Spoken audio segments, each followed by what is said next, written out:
According to an interview in Bloomberg Business Week, Steve Bannon and Henry Kissinger have had several meetings and are preparing a project to sound the alarm about what Bannon views as the primary economic threat to America. If we don't get our situation sorted with China, we'll be destroyed economically. The forced technology transfer of American innovation to China is the single biggest economic and business issue of our time. Until we sort that out, they will continue to appropriate our innovation to their own system and leave us as a colony, our Jamestown to their Great Britain, a tributary state. This is a bit of hyperbole, referring to England's Jamestown colony of Virginia, formed in 1607, but it illustrates the fear that Bannon is presenting of a reversal of roles between China and America, with China becoming the dominant world economic power. Henry Kissinger, 94, was the Secretary of State in the administration of Richard Nixon, whose secret meeting with China in 1971 permitted Nixon to open China to the West and invigorate U.S.-China relations. As an international consultant, Kissinger has visited China more than 80 times since then. He is considered by many to be the most brilliant geopolitical strategist of our time. Most recently, Bannon met with Kissinger twice in September at Kissinger's country home in Connecticut.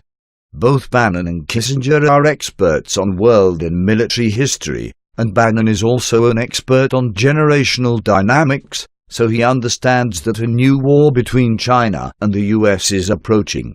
As regular readers know, I've worked with Steve Bannon off and on for almost 10 years. Bannon frames the conflict with China in economic terms. He says that China is harming the US by engaging in unfair trade practices, such as the forced transfer of US technology to Chinese companies. According to Bannon, China's historical disposition toward trading partners is exploitative and potentially ruinous. There have been 4,000 years of Chinese diplomatic history, all centered on barbarian management, minus the last 150 years. It's always about making the barbarians a tributary state.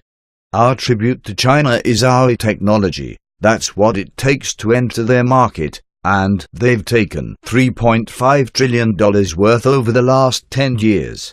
We have to give them the basic essence of American capitalism, our innovation. What does Henry Kissinger think of all this? As it happens, Kissinger spoke at a Columbia University conference earlier this week.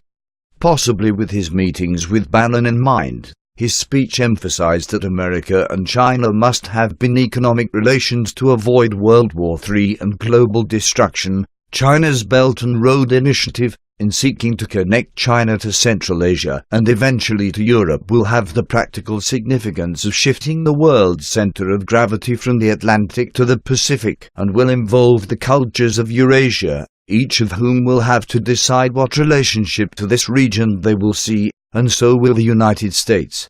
It is said by many scholars that never before has a power grown in one region as China is doing, and that its interaction will lead to tensions and maybe even war. We do not have this choice. That would be a road to the disaster and would do to the world what World War II did to Europe. Bannon and Kissinger share the view that China and America are headed for a world war, and both of them are, in my view, desperately looking for a way to avoid it, by means of an economic alliance.